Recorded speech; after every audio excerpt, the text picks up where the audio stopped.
도장 깨기란 유명한 도장을 찾아가 그곳에 실력자들을 꺾어내는 것처럼 어떤 분야에서 어려운 단계를 뛰어넘는 것을 말합니다. 요즘은 맛집 도장 깨기, 100대 명산 도장 깨기 이런 등으로 사용되면서 각 분야의 좋은 것들을 정복하는 그러한 모습들로 불려지기도 합니다. 우리도 믿음의 여정 속에서 하나님의 사람들로 살아가면서 한 단계 더 성장하기를 바라고 더욱더 믿음이 강해졌으면 하는 바람과 기도가 있습니다. 그렇다면 도장 깨기 하셔야 합니다. 내가 가지고 있는 것, 내가 쥐고 있는 것, 내가 전부라고 생각했던 것 하나하나 깨트려 갈 때 하나님께서 우리의 믿음을 성장하게 하시고 우리의 삶이 주님의 기쁨 되어서 우리가 우리의 모습 속에서 기쁨과 감사가 넘치는 신앙생활이 될 것입니다. 애굽에 내려진 10가지 재앙들을 통해 도장 깨기 하시는 하나님의 역사를 우리는 보게 될 것입니다. 그 하나님의 역사를 보면서 우리도 우리가 넘지 못할 산이라고 생각했던 우리 자신의 그 무언가, 이것만은 안 돼라고 생각했던 그 무언가들을 돌아보는 시간이 되기를 바랍니다. 그리고 말씀 가운데 하나하나 내려놓고 도장 깨기 하시는 은혜가 우리 모든 성도들에게 있기를 진심으로 축복합니다. 도장 깨면 하나님께서 한 단계 성숙하게 하시고 믿음의 성장과 성숙으로 하나님의 기쁨과 하나님께 올려드리는 영광스러운 삶이 우리 안에 충만할 것입니다.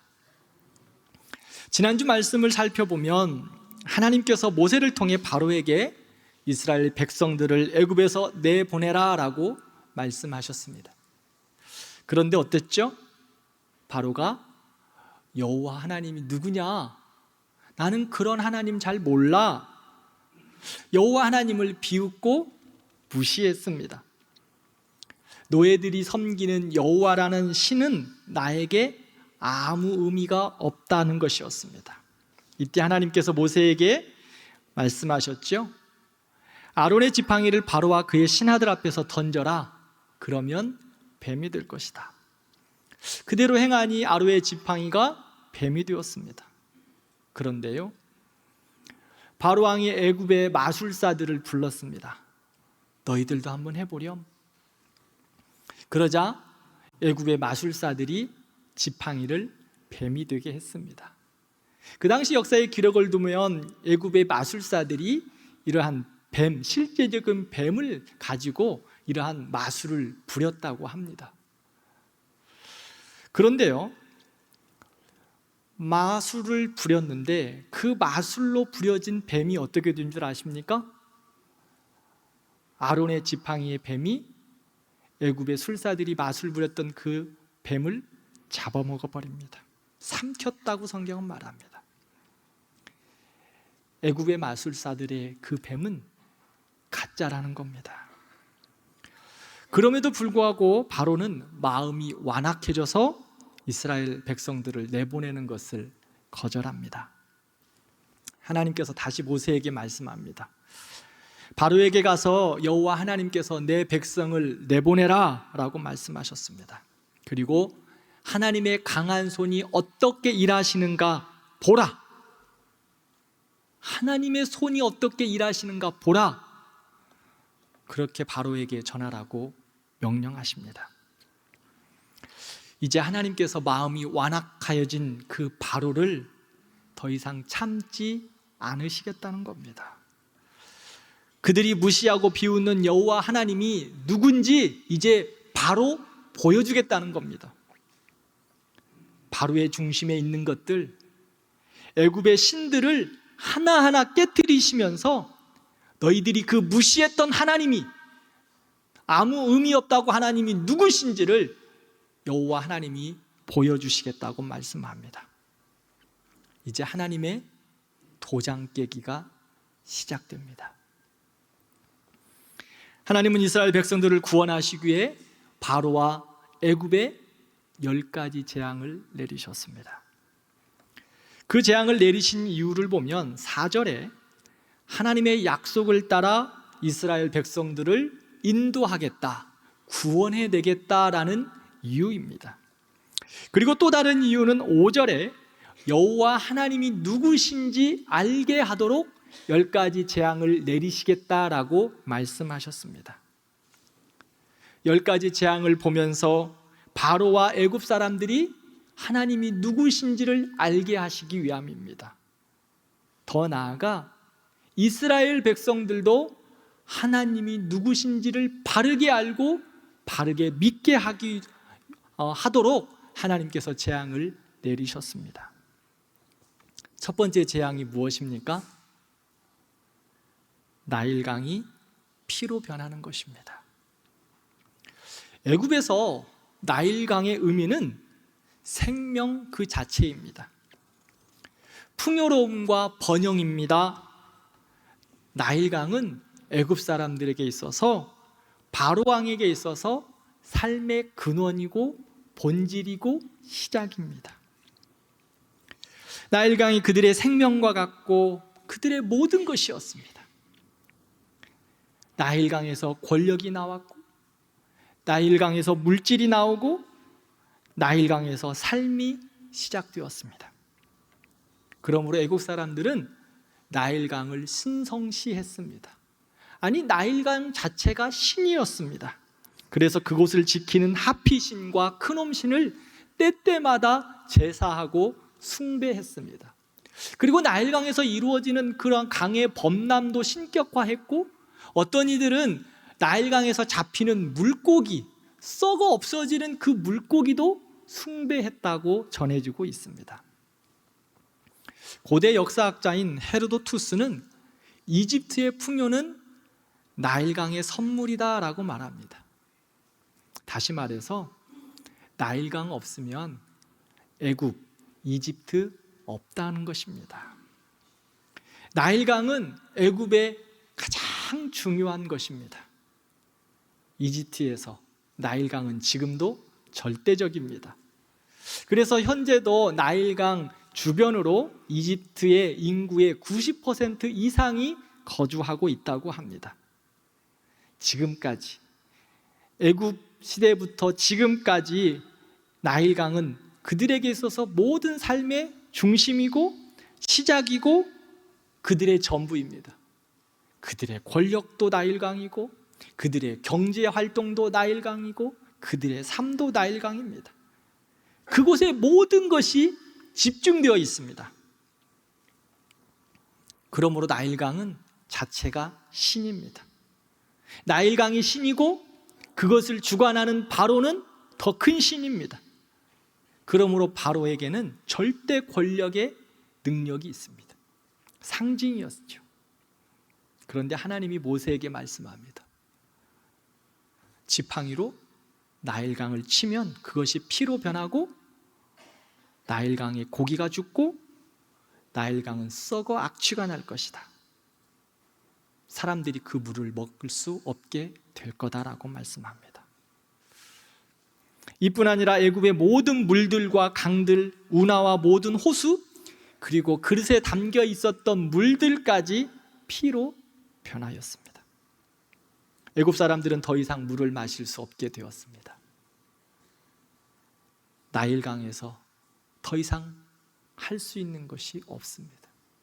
그들의 삶의 중심이요, 그들의 삶의 시작이요, 그들의 모든 것이었던 나일강이 이제 생명의 원천이 아니라 죽음이 되었습니다. 그 나일강이 썩었습니다. 먹지 못합니다. 냄새가 납니다. 하나님이 나일강을 도장 깨게 하셨습니다. 그들이 그렇게 좋아하고 그들의 모든 것의 중심이었고 그것들을 신격화했던 나일강, 하나님이 깨트리시니까 나일강의 모든 것이 무너져 버렸습니다. 하나님께서 나일강을 피로 변하게 하신 이유가 무엇일까요?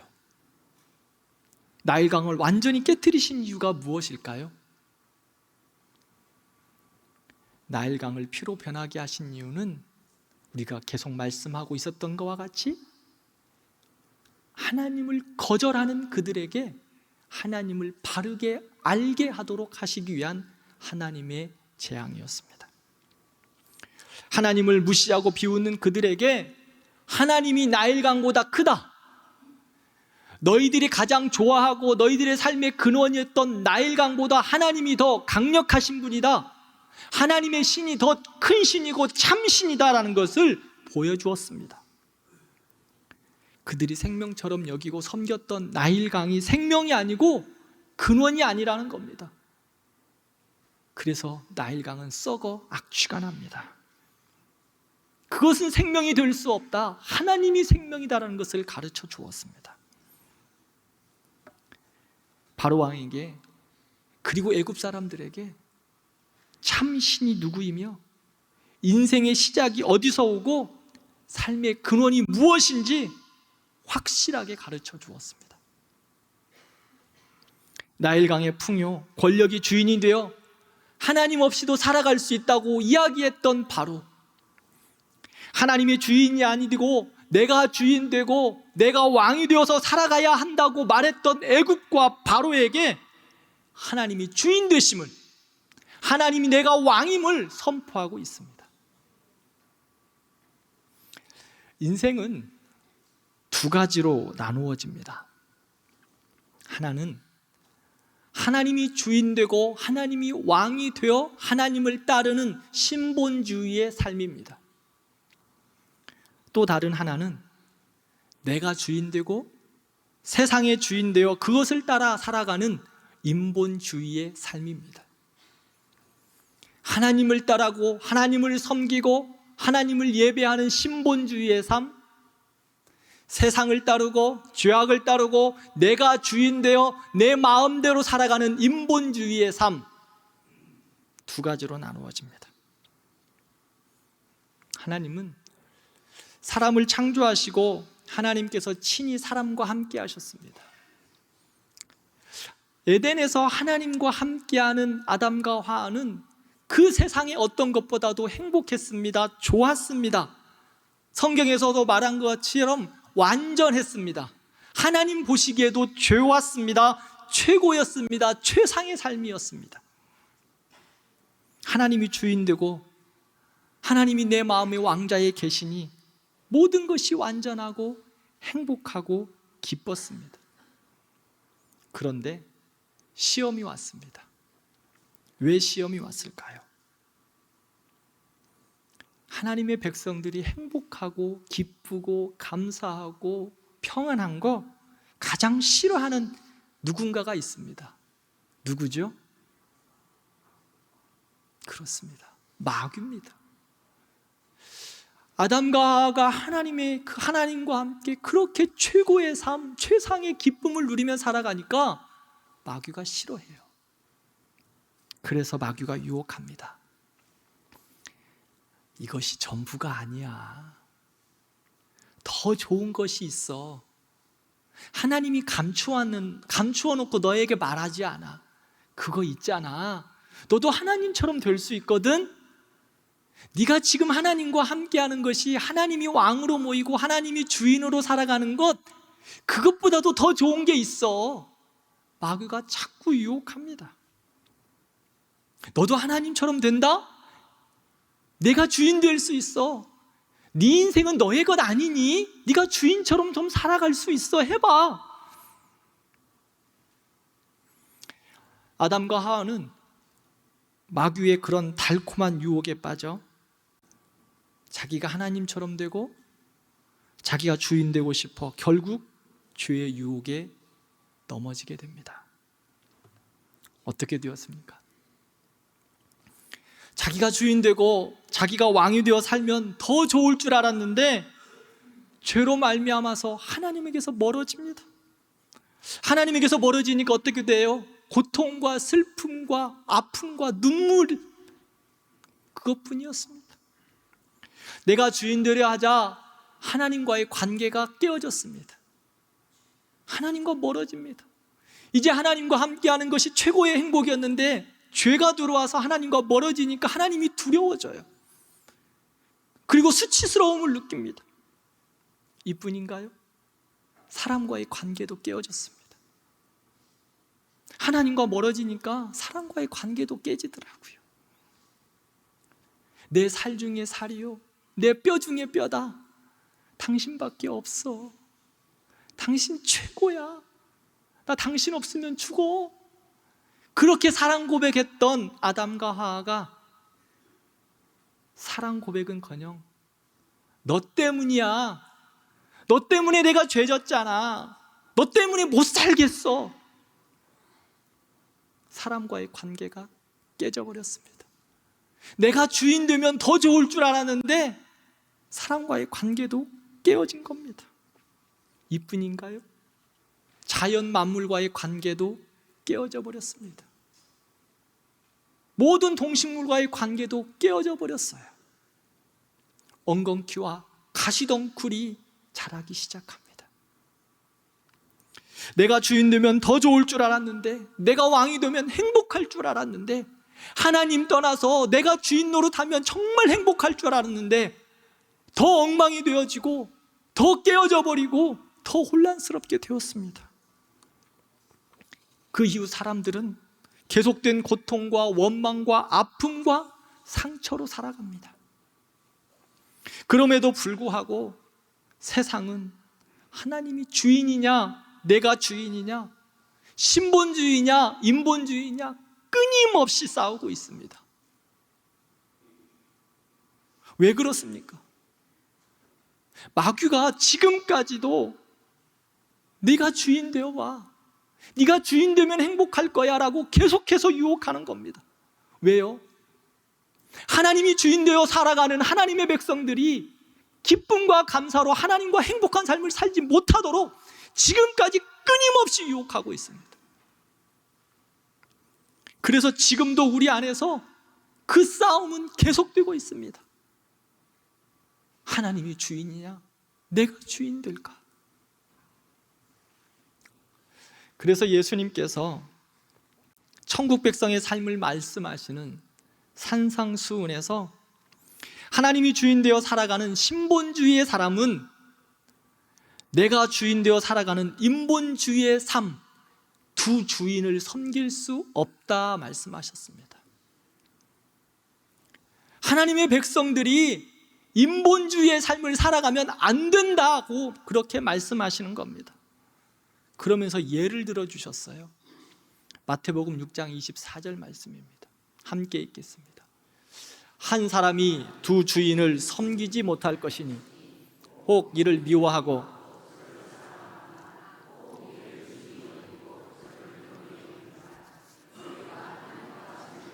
겸하여 섬기지 못하느니라. 아멘. 인본주의의 삶, 내가 주인 되어 살아가는 삶 가운데서 가장 강력한 우상이 무엇이라고 생각하십니까?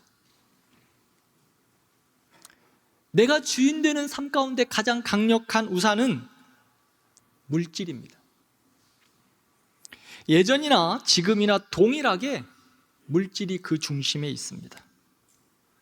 그래서 예수님은 우리의 모습을, 우리의 형편을 잘 아십니다. 그래서 하나님께서 우리에게 말씀하십니다. 하나님의 백성들에게 두 주인을 섬기지 말라. 돈을 주인 삼아 살지 말라고 말씀하십니다. 돈을 사랑하면 하나님 사랑할 수 없습니다. 하나님과 돈을 겸하여 섬길 수 없습니다. 세상은 돈이면 다 된다고 이야기합니다. 돈이면 가능하다고 말씀합니다. 그렇게 가르칩니다. 그래서 인본주의의 아류가 뭔지 아십니까? 자본주의입니다. 돈이 근본이라는 겁니다. 이런 세상 속에서 하나님은 우리에게 말씀합니다. 자본주의, 돈이 근본이 아니다. 인본주의의 삶이 근본이 아니다. 하나님이 너의 삶의 주인이고 근본이다. 도장 깨게 하라고 우리에게 말씀하십니다. 나일강이 풍요가 아니고 근본이 아니다. 그것은 다 가짜다. 돈이 근본이 아니라 하나님이 근본이다라고 말씀하고 있습니다. 나일강이 주인이 아니다. 세상의 권력과 풍요가 주인이 아니다. 하나님이 주인이라고 선포하고 있습니다. 사랑하는 성도 여러분, 그러므로 우리도 나일강이 우리의 시작이 아니라 하나님이 우리의 시작임을 선포해야 합니다. 하나님의 사람들이 자본주의 사회 속에서 돈을 이길 수 있는 방법이 무엇일까요? 돈이 우상이 되어 있는 시대 속에서 그것에 매이지 않고 하나님의 주인됨을 인정하고 살아가는 것이 무엇일까요?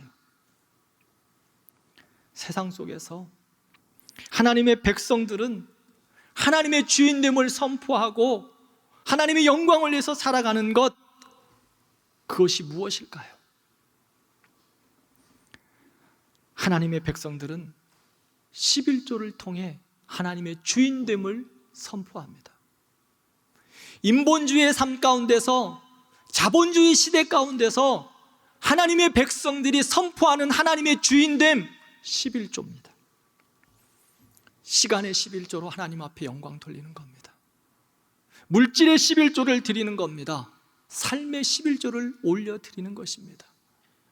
내 인생의 모든 주인은 주님임을 고백하며 삶의 11조를 드리는 겁니다.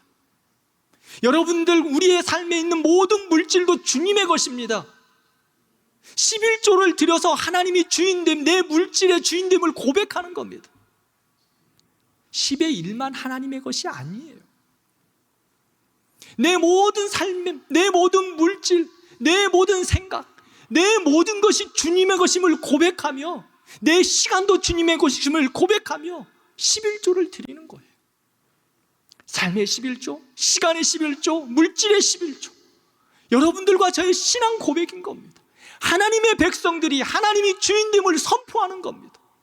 이 예배하는 시간, 지금 사람들은, 세상은 이 좋은 날씨 가운데 좋은 곳으로 놀러가서 마음껏 즐기죠.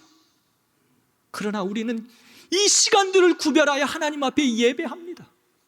이것이 하나님의 주인됨을 선포하는 것입니다. 나의 생명의 주인, 물질의 주인, 모든 것의 주인이 풍요로운 나일강이 아니라 하나님이 주인됨을 인정하는 것, 그것을 선포하는 것입니다. 돈이면 다 된다고 말하고 있는 세상 가운데 하나님이면 가능하다, 돈이면 모든 것을 이루긴다고 이야기하는 이 세대 가운데, 그런 인본주의의 시대 가운데 하나님은 능치 못함이 없다, 그럼에도 불구하고 나는 하나님만 섬기겠다고 고백하는 것입니다. 세상을 향하여 정면 승부하는 것입니다. 사랑하는 성도 여러분, 우리 대광교회의 모든 성도들이 하나님이 주신 그 시간의 11조, 마음의 11조, 물질의 11조, 나의 삶의 11조를 드리며 세상 가운데 정면 승부하는, 믿음으로 선포하는 거룩한 하나님 백성들이 되기를 진심으로 축원합니다. 세상 사람들은요, 11조 드리는 것 이상하게 생각합니다. 그런 이야기 들어보시지 않으셨습니까? 11조 헌금하면서 어떻게 살아?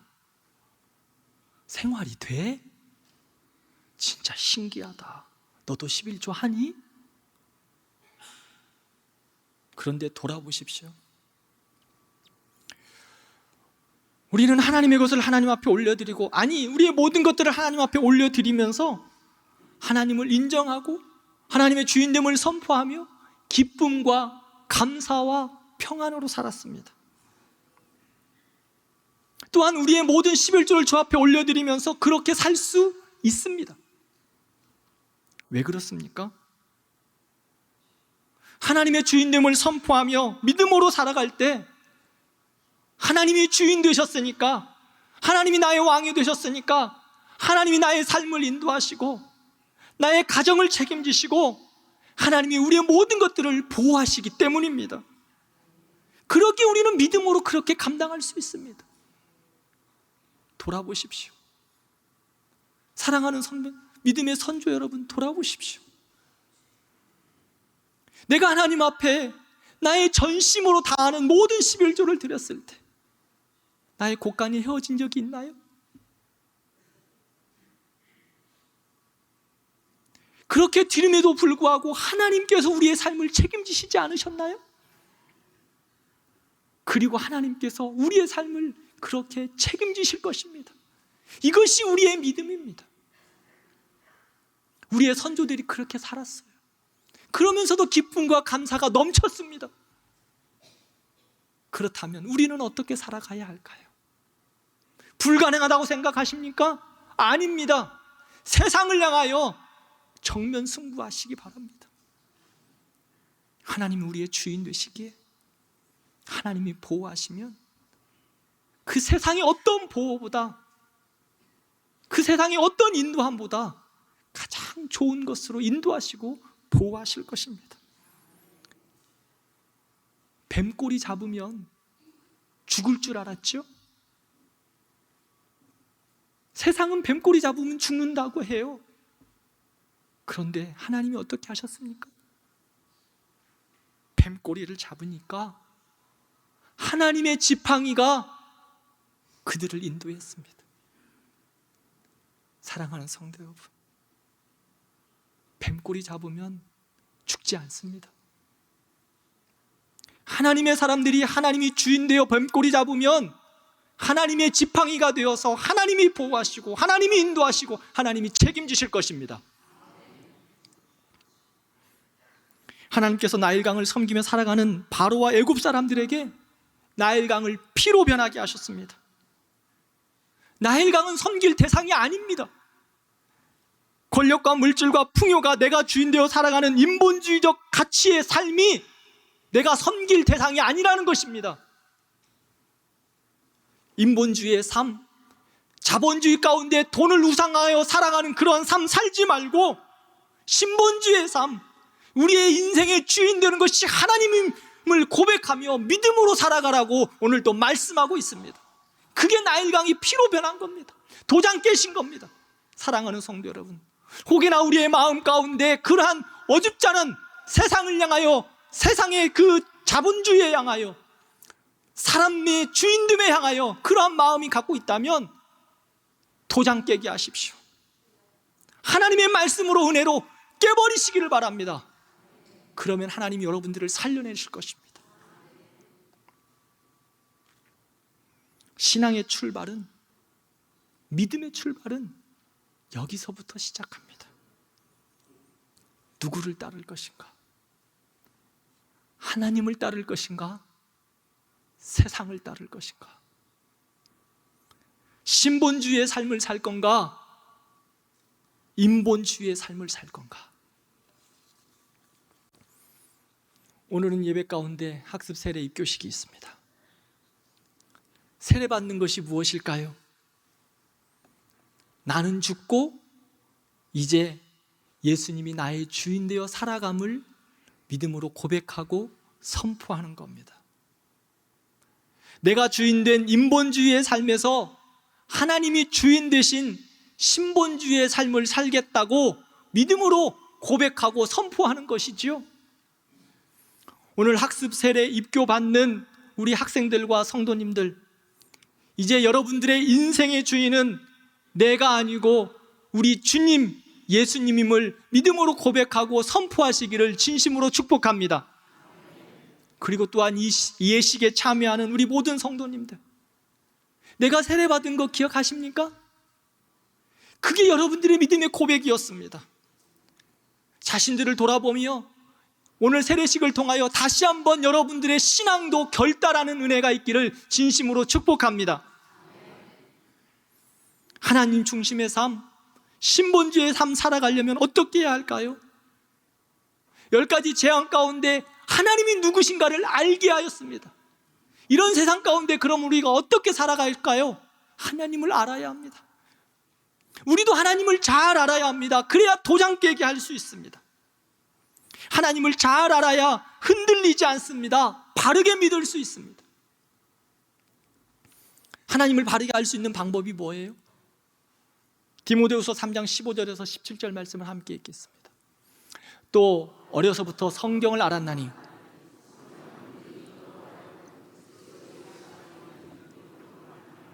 구원에 이르는 지혜가 있게 하느니라. 모든 성경은 하나님의 감동으로 된 것으로 교훈과 책망과 바르게 함과 의로 교육하기에 유익하니 이는 하나님의 사람으로 온전하게 하며 모든 선한 일을 행할 능력을 갖추게 하려 함이라. 아멘. 하나님께서 애굽과 바로에게 10가지 재앙을 내리신 이유는 이스라엘 백성들을 구원케 하심이고 하나님을 알려주는 거였습니다. 이 두 가지 이유 가운데 재앙을 내리셨죠. 그런데 우리는 행복한 사람들이에요. 왜요? 말씀 가운데 이것을 다 알려주셨어요. 오늘 디모데후서 3장 15절에서 17절 말씀 보셨죠? 구원에 이르는 지혜가 있게 합니다. 하나님을 알게 하는 거예요. 구원의 놀라운 비밀을 우리에게 그 말씀 가운데 주셨어요. 그리고 교훈과 책망과 바르게 함과 의로 교육하면서 하나님이 누구신지 알게 하십니다. 그렇습니다. 사랑하는 성도 여러분, 애굽과 바로에게는 재앙이었어요. 그런데 우리에게는 축복 아닌가요? 왜요? 하나님의 말씀 가운데 다 있으니까. 그러므로 한 대 맞지 말고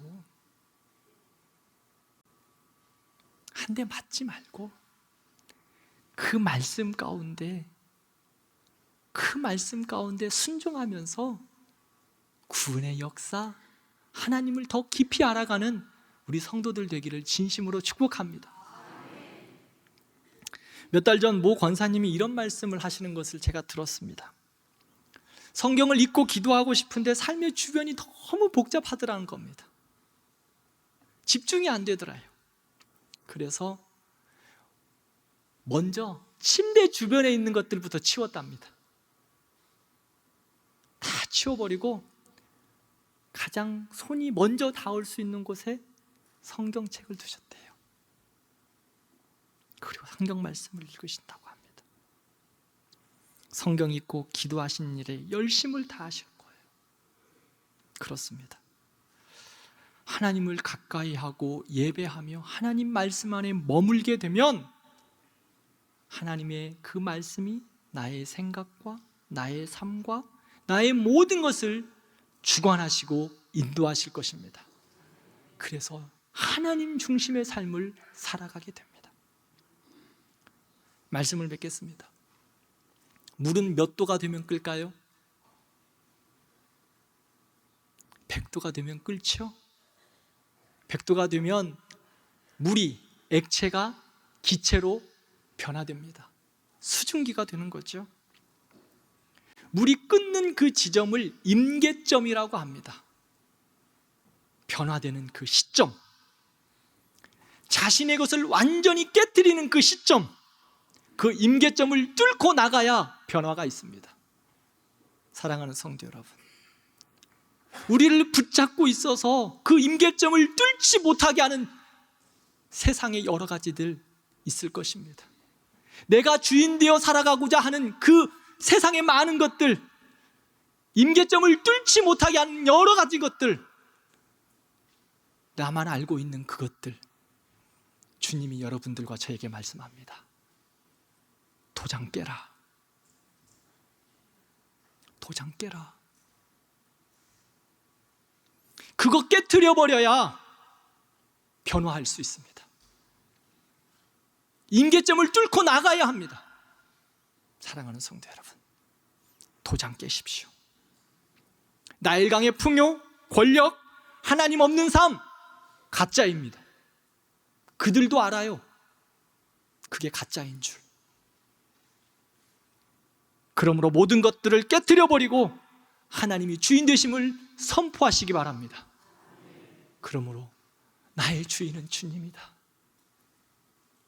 나를 붙잡고 있는 그 모든 것들, 내가 하나님이 나의 주인됨을 선포하며 나아갈 때 나를 붙잡고 있는 주저하는 모든 것들 깨트려버리고